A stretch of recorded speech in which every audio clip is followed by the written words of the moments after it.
¿Has escuchado sobre la eliminación del azúcar como prevención de enfermedades? ¿Te has puesto a pensar o has tratado de tratar de eliminarla de tu vida? ¿Qué sientes cuando se habla sobre lo dañino que pueden ser los alimentos? ¿Te has sentido orillado a buscar dietas o estrategias que te ayuden a bajar rápidamente de peso para evitar enfermedades que supuestamente conllevan la obesidad? ¿O alguna vez te has preguntado si todo esto, en lugar de beneficiar, termina dañando y afectando tu salud integral, cómo te relacionas con la comida o peor aún, desde la infancia? Tanto hemos escuchado sobre la prevención de enfermedades, sobre todo la diabetes y la obesidad, desde la infancia, que hasta nos sentimos aterrados y tomamos acciones que, más que ser beneficiosas, terminan afectando nuestra salud integral, paz y relación con la comida. Bienvenidos a este nuevo episodio del podcast Más que Kilos. Soy Fer, soy nutrióloga especialista en psicología alimentaria y el día de hoy nos acompaña mi colega Estefanía Pérez, dietista infantil y creadora de BLW Experience, abreviación de Baby Led Winning. Bienvenida, Estefanía. Me da mucho gusto tenerte por acá desde tan lejos. Está desde España, aquí conectada porque pues no está aquí conmigo. Cuéntanos un poquito sobre pues lo que haces, a qué te dedicas y a quiénes van dirigidos tus servicios. Bueno, primero de todo, muchísimas gracias, Fer. Por supuesto, el placer es mío. Te agradezco muchísimo la invitación. Y pues bueno, yo soy dietista especializada en alimentación infantil intuitiva y selectividad alimentaria. Y básicamente ayudo a las familias y a sus hijos a establecer una relación sana con la comida, incluidos los dulces, cuando están preparados para ello, a través de una educación alimentaria respetuosa, integrativa y que fomente la autonomía. Básicamente lucho por evitar llegar a una desconexión temprana de los peques con su cuerpo y esas señales innatas de hambre y saciedad que no permita que satisfagan sus necesidades, siendo ellos los que mejor las pueden conocer. Claro, hijo, justo todo esto que nos platicas nos compartes sobre tu trabajo es increíble y a mí me encanta ver tu contenido, yo aprendo muchísimo y también pues me hace conectar mucho lo que yo hago, sobre todo pues que yo estoy enfocada a adultos, los ayudo a ser flexibles, compasivos, conscientes con su cuerpo y con los alimentos a través de un proceso hacia la alimentación intuitiva, aunque no siempre es posible llegar a esta alimentación intuitiva. Yo los enseño a ser más conscientes y a saber qué hacer cuando tienen estas picos de compulsividad con los alimentos y pues si tienen los alimentos como una huida emocional. Y a todo esto, pues que nos compartiste sobre todo, me da mucha curiosidad saber cómo iniciaste tú con esto. Bueno, yo empecé mi carrera realmente estudiando otra rama, por administración y dirección de empresas, pero realmente fue algo que nunca me llenó. Yo no encontraba mi sitio, no me sentía realizada y a lo largo de pues, todos los trabajos por los que fui pasando, ¿no? Me quedé embarazada, tuve a mi hijo en plena pandemia, pero lo que realmente me hizo clic fue en ese momento cuando yo me di cuenta que tenía que empezar a alimentarlo y no quería que lo hiciera o que aprendiera como yo lo hice bajo ningún concepto. Claro, y cuando dices que tú lo hiciste de esta forma, cuéntanos a qué te refieres. Bueno, me he pasado la vida insegura con mi cuerpo y haciendo una dieta tras otra, originando un problema donde no lo había y hasta llegó un momento que pensé que era adicta al azúcar. Lo cual todo esto me llevó pues a investigar mucho más allá del baby led weaning, ¿no? Que es como cuando se empieza la alimentación a los 6 meses, que fue por donde yo empecé, hasta que di con el punto donde muchas veces se genera todo. Los niños desde muy pequeños nos desconectamos de nuestras señales para hacer caso de reglas externas que por nada pueden saber de lo que nuestro cuerpo necesita mejor que uno mismo.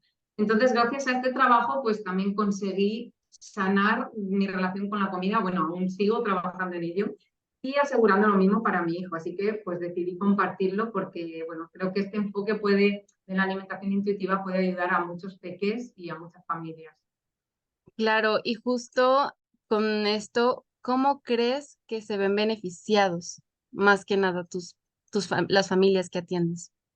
Bueno, creo que aprenden a entender lo que les pasa a sus hijos, sobre todo a conectar con ellos, a dejar de buscar la perfección para disfrutar de la comida juntos, tanto de prepararla como de degustarla, a ajustar sus expectativas y redirigir ciertas conductas. En definitiva, pues bueno, crear hábitos saludables en torno a la comida, más allá de comer frutas y verduras, entendiendo la salud como un concepto más amplio de bienestar social, físico y mental. Sí, claro, y sobre todo con todo esto nos damos cuenta que coincidimos totalmente y que compartimos esta valiosa información para seguir relacionando cómo impacta la alimentación desde la niñez a la adultez y la relación que tenemos con la comida, que es el tema que vamos a estar compartiendo el día de hoy.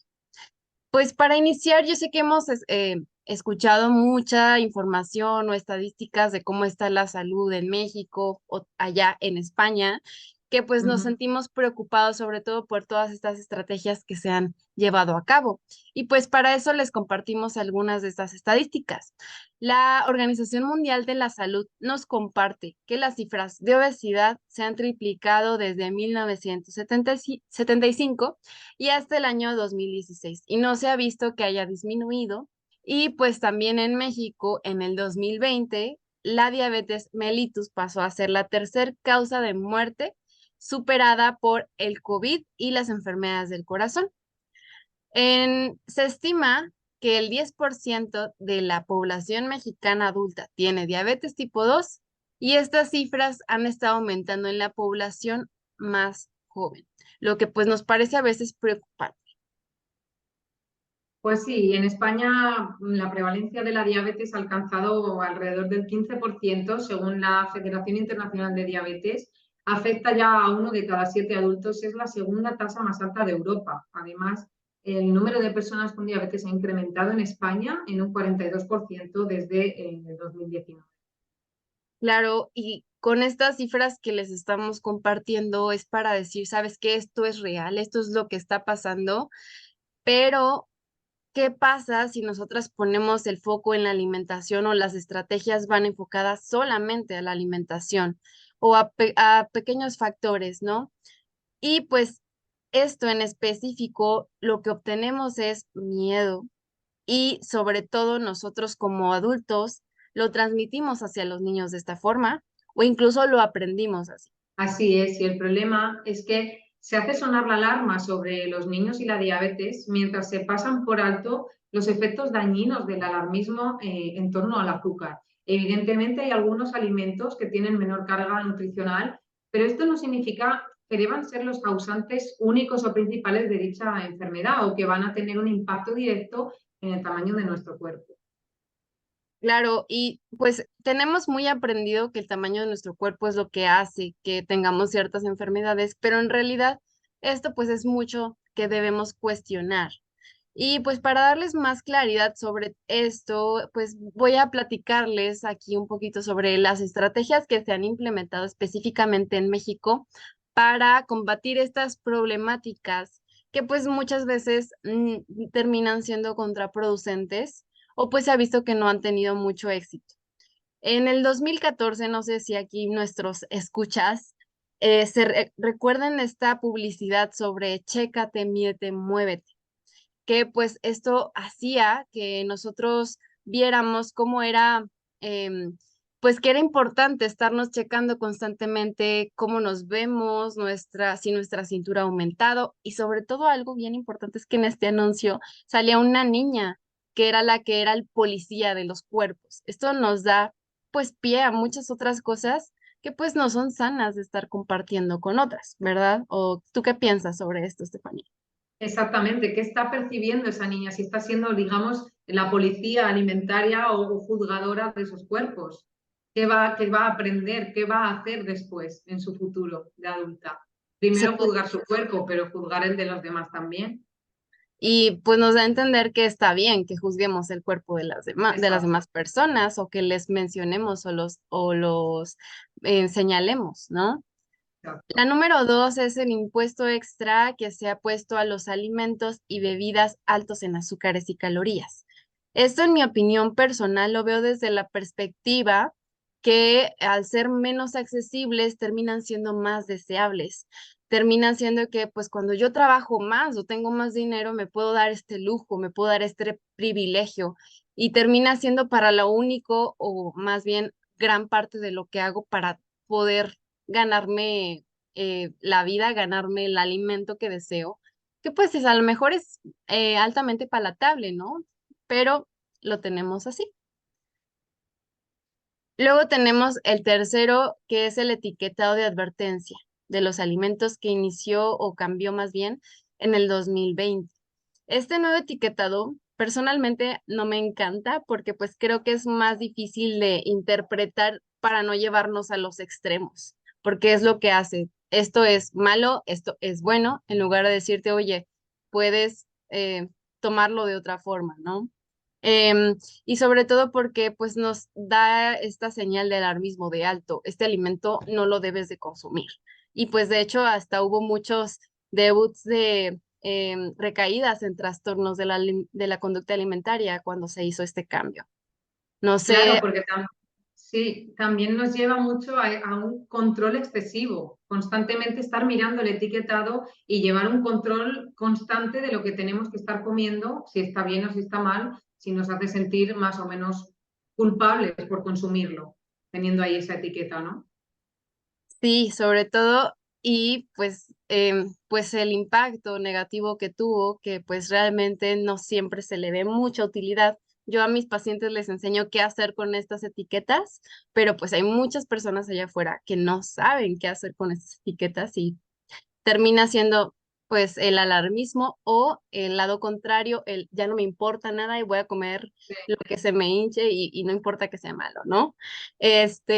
Y la siguiente que me parece muy, muy interesante porque la he escuchado mucho por acá, que es una estrategia que se empezó desde el 2010 y se ha vuelto a renovar en este 2022, el hecho de que en las escuelas se quiere eliminar los alimentos chatarra para venta en escuelas y lo que algunas escuelas han hecho también es que se ha permitido vender algunos alimentos que son más ricos en azúcares o calorías los viernes. O sea que de lunes a jueves están restringidos, están tachados, están eliminados y los viernes, ahora sí como es viernes, puedes consumir estos alimentos. Y pues realmente esto puede tener un impacto, sobre todo porque aparte de esto, en algunas escuelas hizo que las autoridades, que las maestras se pusieran a ser policías de los alimentos, literalmente que hicieron que pues a los niños se les prohíba llevar de lonche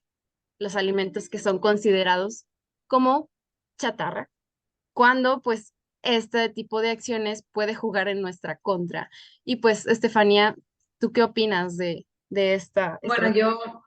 esto de tener, es una restricción en toda regla, el hecho de tener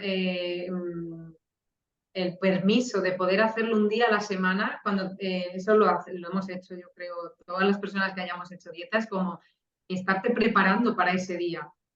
Entonces, me parece que ese día lo único que van a poder pensar es por fin tengo acceso a estos alimentos, ya no se van a acordar de otros acontecimientos que sucedan, ¿no?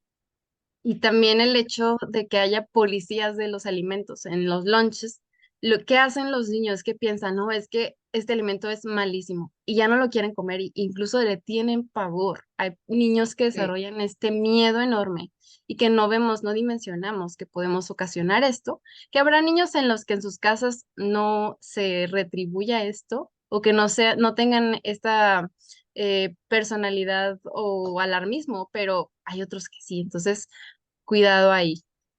Y bueno, pues sabemos que, ¿por qué les estamos diciendo todo esto? O sea, ¿por qué les estamos compartiendo que estas estrategias no han sido tan útiles como pensábamos o no están dando el resultado que nos gustaría? O no han impactado realmente, porque las cifras más que nada lo dicen y hay cada vez más enfermedades a más temprana edad y entonces necesitamos ver nuevas alternativas. Si ya nos dimos cuenta que la restricción no está funcionando, ¿por qué no nos llevamos o no evolucionamos a buscar otras opciones, ¿verdad?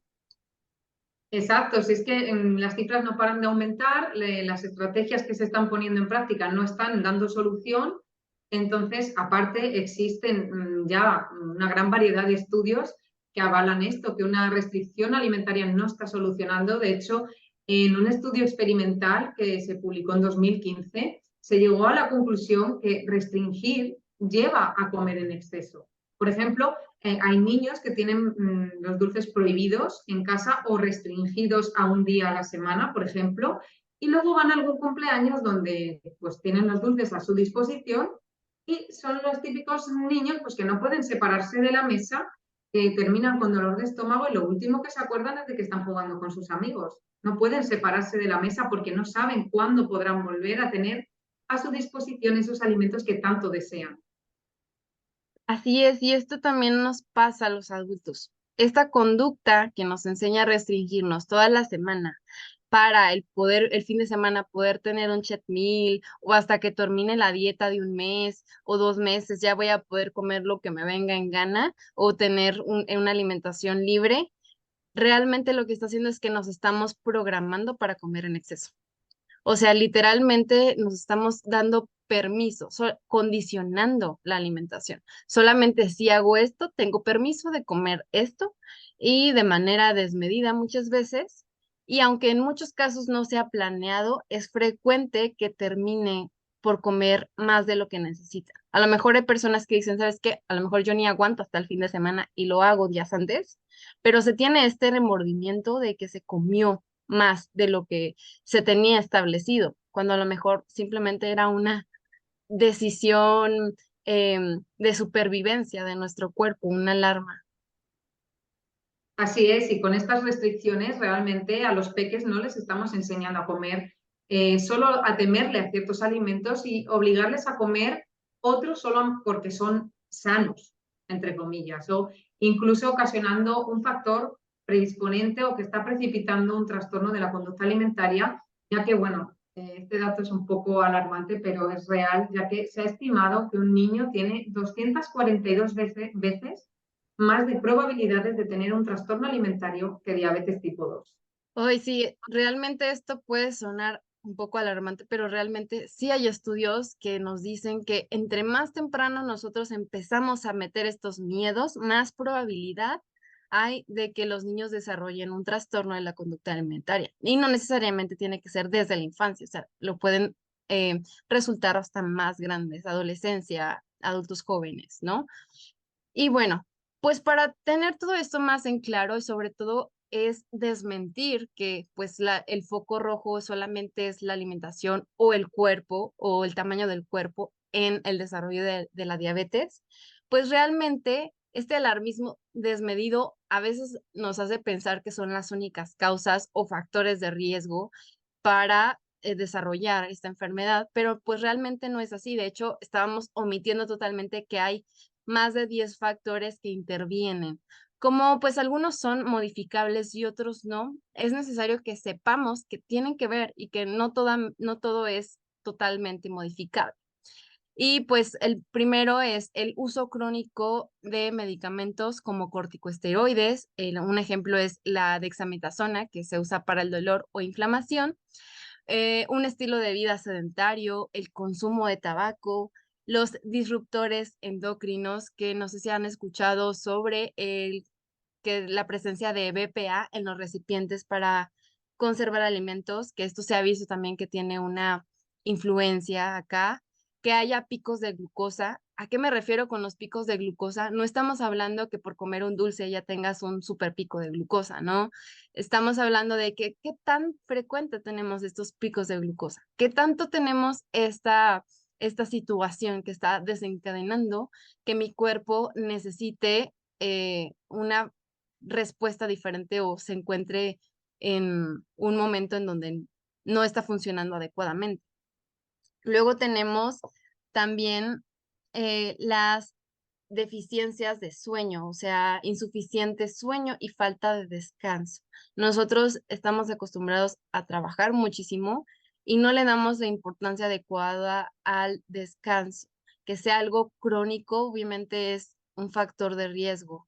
Tenemos otros factores que no son modificables, como los trastornos del sueño, la apnea del sueño, la predisposición, por ejemplo, a ansiedad, que tiene que ver también en la parte genética, la raza. Las personas que somos latinoamericanas tenemos mayor predisposición, mayores de 45 años, y enfermedades que aumentan el riesgo, pero han encontrado en asociación. No quiere decir que estas enfermedades o que esta suposición de enfermedad sean el causante. Por ejemplo, se ha encontrado asociado que las personas que tienen hipertensión también puedan tener diabetes, las que tienen hipercolesterolemia, colesterol alto, es síndrome de ovario poliquístico. Y también aquí se me andaba pasando también el factor genético. El factor genético, cuando nuestros padres han tenido diabetes tipo 2, aumenta de 2 a 6 veces el riesgo. O sea, realmente es variable. Y pues no sé si han escuchado sobre, pues, si la persona que tiene obesidad, como ya está enferma, va a tener diabetes. Más que nada se ve esta parte, se dice así, cuando en realidad, pues, simplemente se ha encontrado asociación. Y esto no quiere decir que sea, pues, la causante.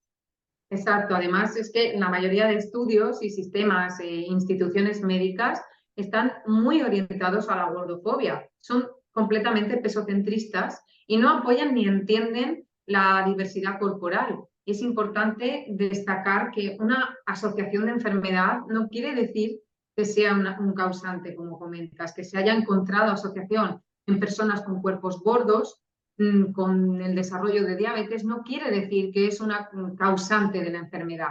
Esto lo mencionamos sobre todo porque, bueno, el sabor dulce, el azúcar, lo desarrollamos los seres humanos por supervivencia y variedad, además de que es un alimento que puede formar parte de la mesa de forma estructurada, pero sin restricción. Claro, y el quitar este miedo que nos está causando más daño del que pues podemos llegar a imaginar, pues en lugar de cumplir ese como un método preventivo, para algunas personas puede causar una preocupación exagerada, puede terminar en empeorar la calidad de vida por vivir con miedo a los alimentos o no poder controlarnos ante ellos. Realmente muchas veces no lo consideramos. Nos vamos a, bueno, un trastorno de la conducta alimentaria que puede terminar con la vida por un suicidio. De hecho, tiene tasas altas de suicidios. Este, no consideramos también que hay muchas personas que las vemos diariamente en consulta que viven preocupadas por los alimentos, aunque no tengan un trastorno desarrollado. Eso es, y además es que esto puede empezar a transmitirse o a enseñarse desde la infancia, que claro que siendo así tiene mayor impacto después en la adultez. Este deseo compulsivo por los dulces en niños, en adultos se puede traducir en comer hasta sentirse incómodamente llenos. Sí, y justo esto puede confundirse y pensar que la restricción va a ser algo que va a solucionar, cuando pues realmente no es así. Exactamente. De hecho, yo tengo el ejemplo de varios casos de mamás que acuden a mi consulta porque ya no saben cómo controlar la situación con sus hijos, porque, bueno, pues tras aplicar un absoluto salutismo en sus platos, guiadas, claro, por una cultura de dieta y multitud de informaciones que clasifican los alimentos en buenos y malos, ofrecen los buenos hasta el punto de insistir y obligar pasando por alto la autonomía del peque y la escucha a su cuerpo y la prohibición o limitación de los considerados como malos, desencadenando conductas de sobrealimentación, culpabilidad y desórdenes en la alimentación a causa del tremendo deseo que desarrollan porque no entienden por qué si es comida pues no pueden tomarla como el resto de alimentos, ¿no? Y más concretamente una mamá que recientemente pues ha cursado la formación que impartí sobre al respecto de los dulces me comentaba que su peque había llegado hasta el punto de comer dulces o del suelo de los parques, ¿no? Los restos que se dejaban otros niños. Y esto es una señal de alarma de que algo no está bien. La restricción no funciona. Funciona adaptarse a los tiempos y a cada persona y a sus gustos y respetar que quieran probar cosas nuevas y también si son dulces. Podemos hacerlo de forma más inteligente, estructurada, sin utilizar la negación y sin deteriorar su relación con la comida. Claro, de hecho, esto que me mencionas, es algo que yo también he escuchado. De hecho, maestras, maestras que tuve en la universidad llegaron a compartirnos estas situaciones que también sucedía a pacientes o incluso a ellas mismas de buscar los dulces hasta escondidos, comerlos escondidas o tomarlos desde un lugar donde no es sano consumirlos, ¿no? Que no se puede asegurar que estén higiénicos, ¿no? Y pues esto pues nos causa a veces preocupación y creemos que el resultado o lo más óptimo es seguirlos prohibiendo, ¿no? Pero en realidad es lo contrario. Y de hecho me llama mucho la atención esto que platicas sobre una situación tanto personal que tuve cuando yo era niña. Yo a los 8 o 9 años me diagnosticaron con obesidad, se podría decir. Pues mis padres se preocupaban por mi peso y sobre todo por antecedentes de diabetes que tenían mis familiares. Pues empezaron a tomar acción. Mi mamá y yo empezamos a hacer pues cosas para mejorar esta problemática que se veía.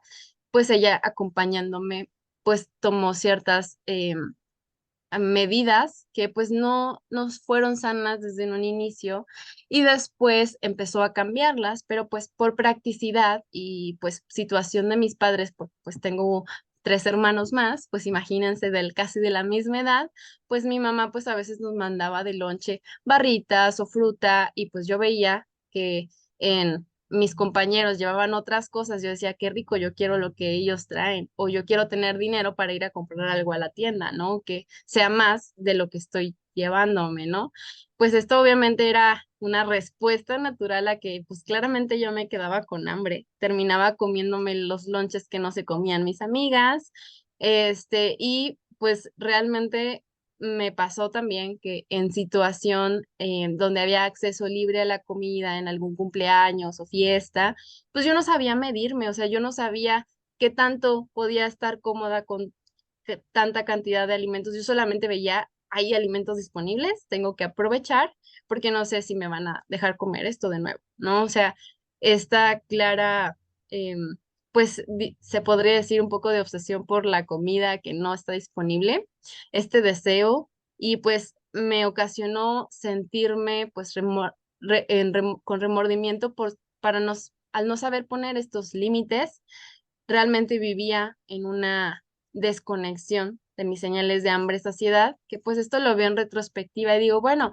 eso fue lo que se tenía acceso a la información, pues era lo que ellos sabían que podían hacer, que pensaban que era lo mejor, que pues ahora veo que a lo mejor no fue lo mejor y que me toca a mí ahora cambiar, sanar esa mentalidad, esas creencias, que pues como adultos es lo que nos toca hacer, ¿no? Muchas veces. Esto es, además, con todo esto que comentas, bueno, pues ya hay muchos estudios que lo demuestran. Por ejemplo, uno de ellos que me llamó mucho la atención es que la prohibición de los snacks provoca su consumo relativamente mayor en los niños, ¿no?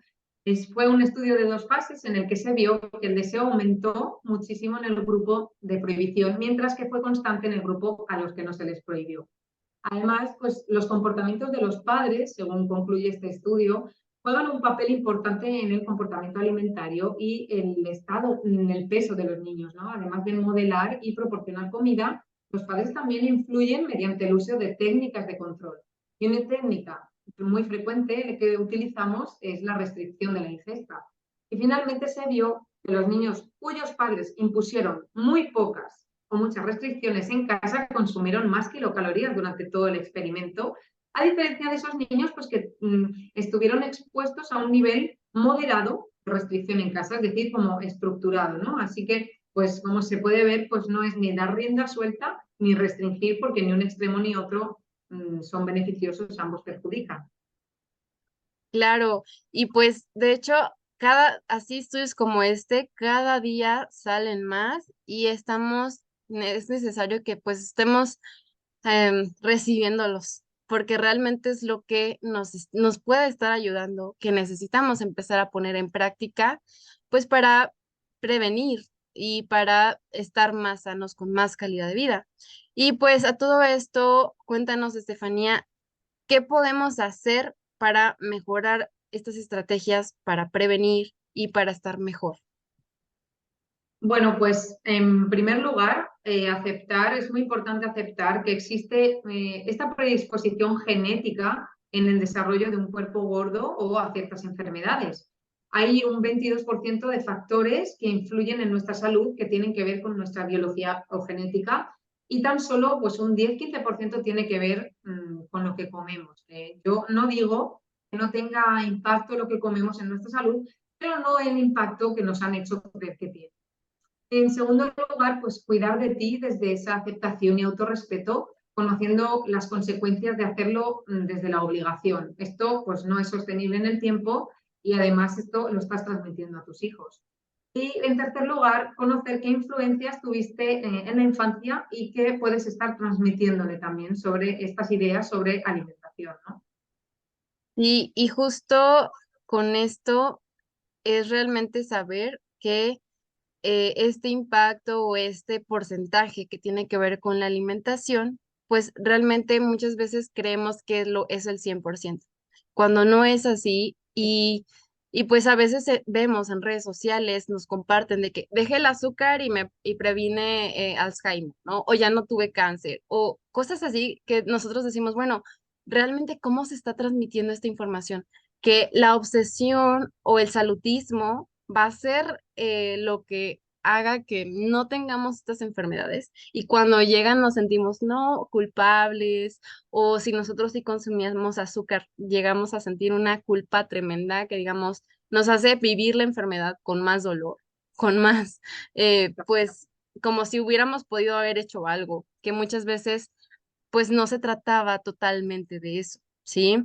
Y bueno, pues claro que nosotras detectamos algunas cosas que nos ayudan o algunas situaciones que nos desconectan más bien de las señales de hambre y saciedad y aumentan nuestro comer de forma compulsiva. Y a veces lo tomamos como alivio emocional o como muchos le dicen en consulta, el comer por ansiedad, cuando realmente puede ser un tratar de huir de emociones, que no necesariamente del miedo. Y pues vamos a empezar a hablar de 7 puntos que influencian el comer de manera desmedida en desconexión en niños y en adultos. Estos 7 puntos son la inseguridad o escasez alimentaria, la falta de límites, ya sea que sean rígidos o porosos. El número 3, las etiquetas a los alimentos. Número 4, los premios y castigos en la alimentación. El número 5, la falta de herramientas para gestionar nuestras emociones. Número 6, la comida como única expresión de amor. Y número 7, la desconexión al momento de comer. Vamos a iniciar con la primera, que es la inseguridad o escasez alimentaria. Cuando por razones económicas no se puede asegurar la alimentación, no se pueden tener las 3 comidas al día, porque no es posible obtener esta energía suficiente, estos alimentos, o no se pueden conseguir ciertos alimentos, o es limitada la cantidad de comida, la persona viva o aprenda que tiene que vivir de forma inconsciente en un estado de supervivencia ante la comida.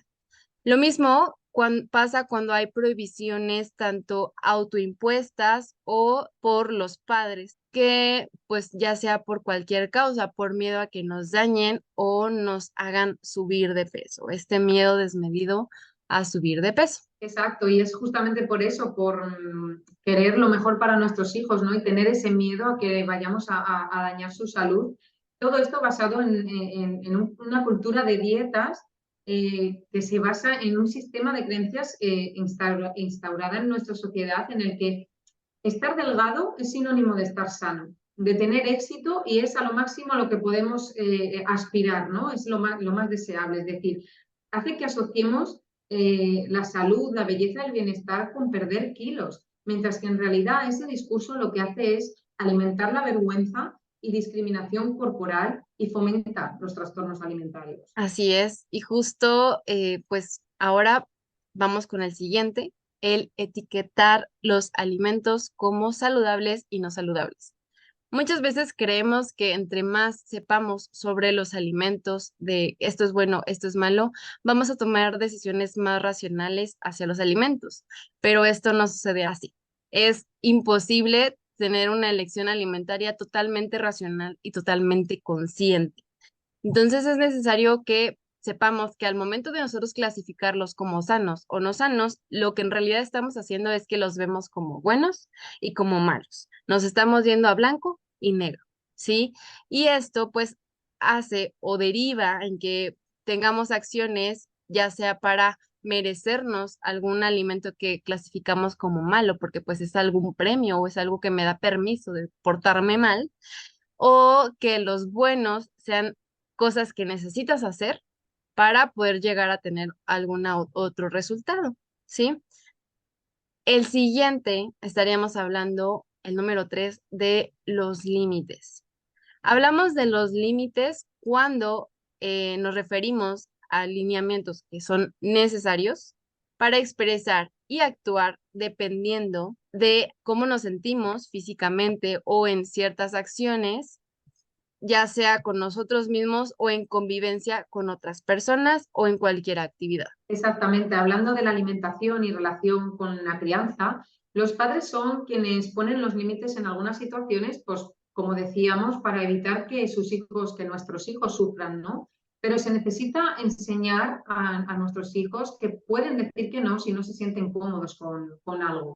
Es importante que en la alimentación ofrezcamos snacks y comidas estructuradas más completas y con horarios en donde se permita a los niños elegir y consumir los alimentos que les apetezcan dentro, pues claro, de los que los padres les ofrecemos, ¿no? El problema está cuando los padres caemos en prohibir alimentos o darles un valor moral. Se les ofrece comida insuficiente y pueden llegar a estar constantemente picoteando sin terminar de llenarse. Tenemos que entender que los peques comen diferente a nosotros, tienen otras necesidades diferentes de energía, sobre todo son más propensos a necesitar pues, esa energía rápida, fuentes de carbohidratos, y su apetito y necesidad de nutrientes cambia dependiendo de la edad, entre otros múltiples factores, ¿no? Para saber todo esto es necesario contactar con un especialista, de preferencia no pesocentrista.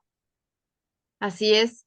Y claro que cuando nosotros no aprendimos o nadie nos enseñó adecuadamente a poner estos límites sanos, sobre todo en la alimentación, pues no se nos dio tal vez esta opción de rechazar algún alimento o dejar comida en el plato, o es muy probable que pues en nuestra edad adulta sea frecuente que no puedas dejar nada en el plato, que tengas que comer hasta estar incómodamente lleno, o incluso, y esto pues sea totalmente pues contradictorio, ¿no? Con el que es que tengo que comer menos para adelgazar, pero no puedo dejar nada en el plato. Entonces hay una culpa enorme, un remordimiento enorme que es necesario que se lleve a trabajar en consulta con algún profesional que no sea pesocentrista, que tenga este enfoque en psicología alimentaria necesariamente para aprender a trabajarlo, a quitar estas creencias sobre por qué no puedo dejar comida en el plato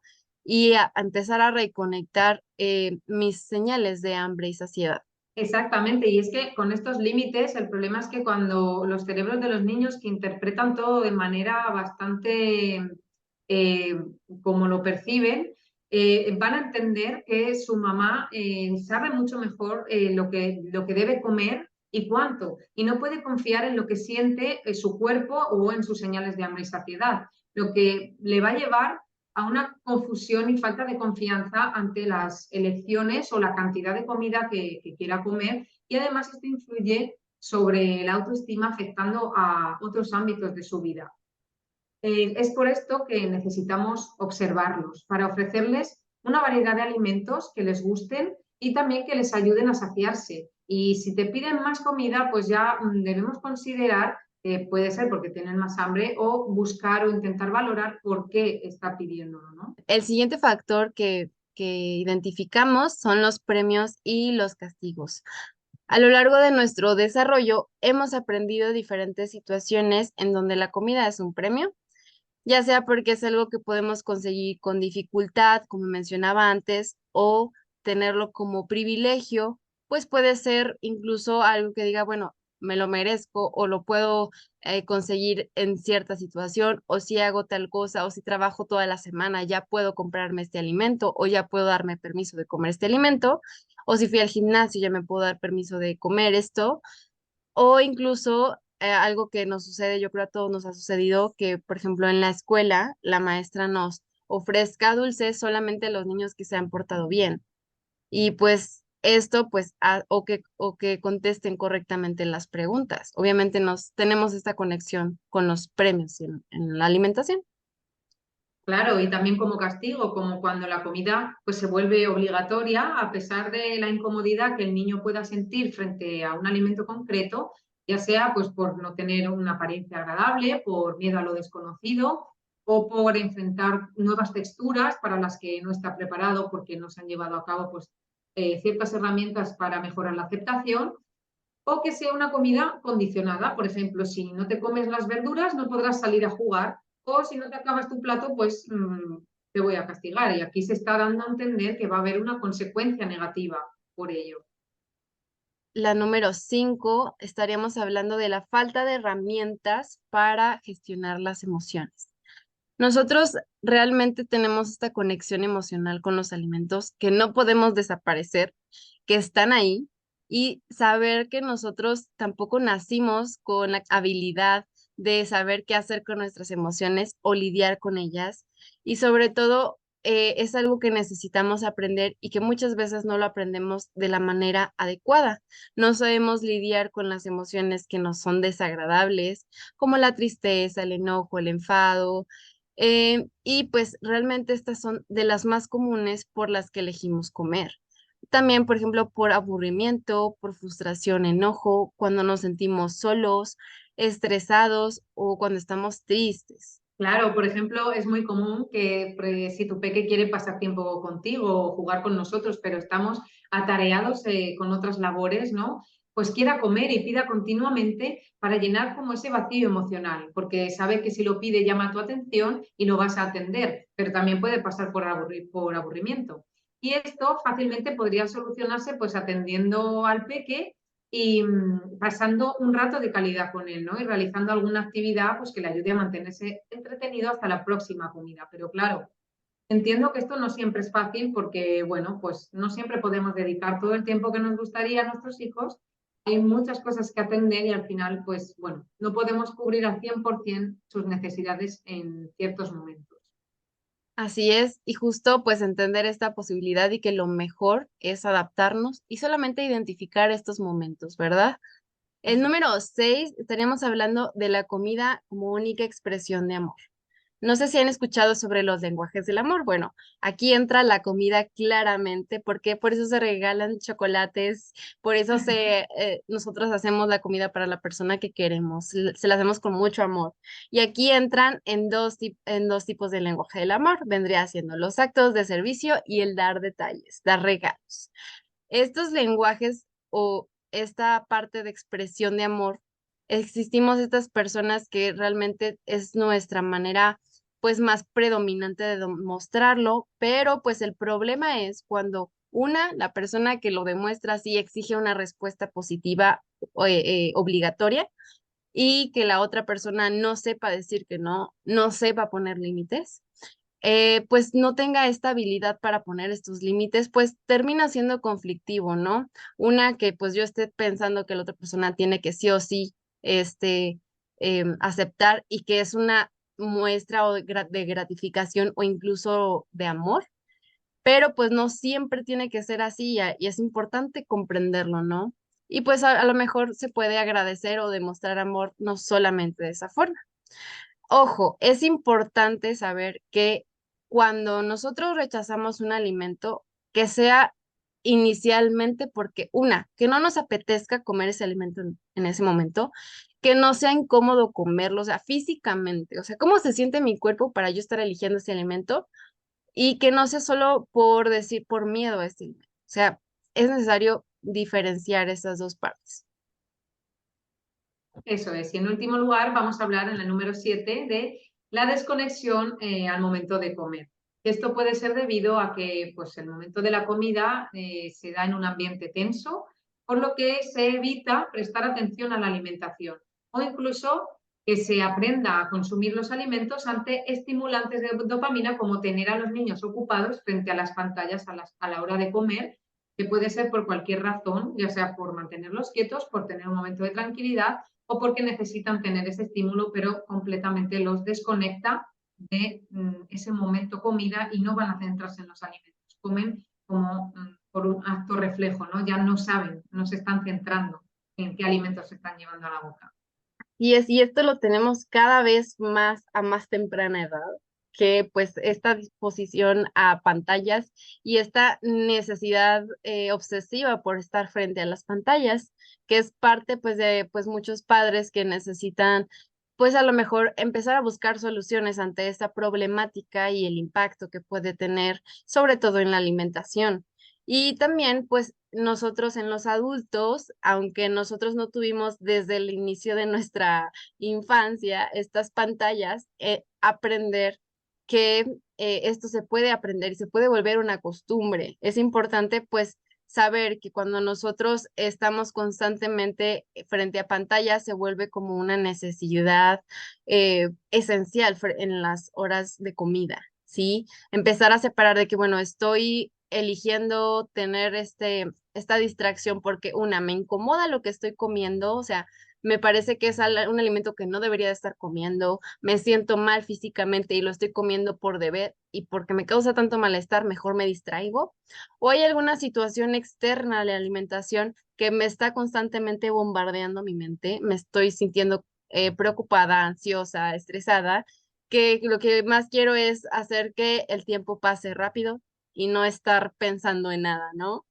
Eh, y sobre todo, pues todas estas cosas es importante saber y es necesario desaprender algunas de estas acciones que a lo mejor ya hacemos.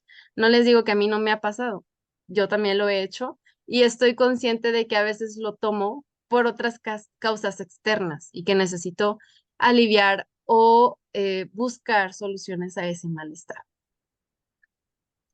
Y bueno, pues ya para terminar este episodio, que la verdad ya nos extendimos un poco, pero pues estoy muy emocionada de compartir todo esto, nos gustaría dar una pequeña conclusión. De mi parte, pues creo que es importante que nosotros sepamos que la manera en la que nos relacionamos con los alimentos desde la infancia impacta en nuestra adultez y en este momento nosotros podemos cuestionar un poco sobre, ok, ¿qué fue lo que pasó que yo necesito mejorar, reconfigurar o cambiar todas estas conductas aprendidas, pero todo desde el amor y compasión hacia mí y hacia mis padres, ¿no? Nuestros padres jamás tuvieron la intención de causarnos daño. Esta información era la que tenían. O sea, incluso aquí les estamos comentando que las estrategias que se han hecho a nivel nacional, a nivel mundial, que no han sido de utilidad y de beneficio, ¿no?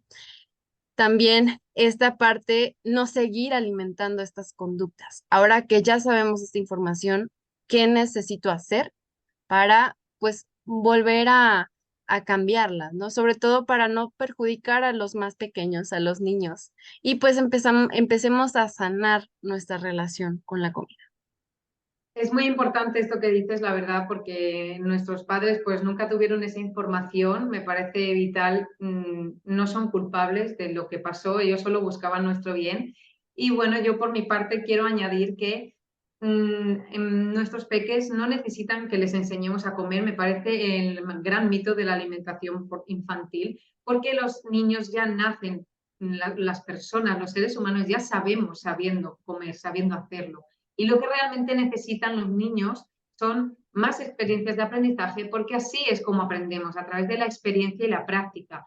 Como cuando aprendemos a andar en bicicleta, se necesita práctica y experiencia para saber, por ejemplo, cómo son los frenos o entender cómo usarlos si siento que empiezo a ir demasiado rápido. Pero eso solo puedo sentirlo yo subido a los mandos de la bicicleta. Entonces, Podemos enseñarles ciertos conceptos sencillos, pero hasta que no lo experimenten por sí mismos no van a aprender a hacerlo. Y con la comida es igual. Para darse cuenta si ha comido demasiado o algo no le ha sentado bien, tiene que experimentarlo, incluso dolores de estómago, y así obtener esa información y esas asociaciones para poder afrontar otras futuras experiencias alimentarias.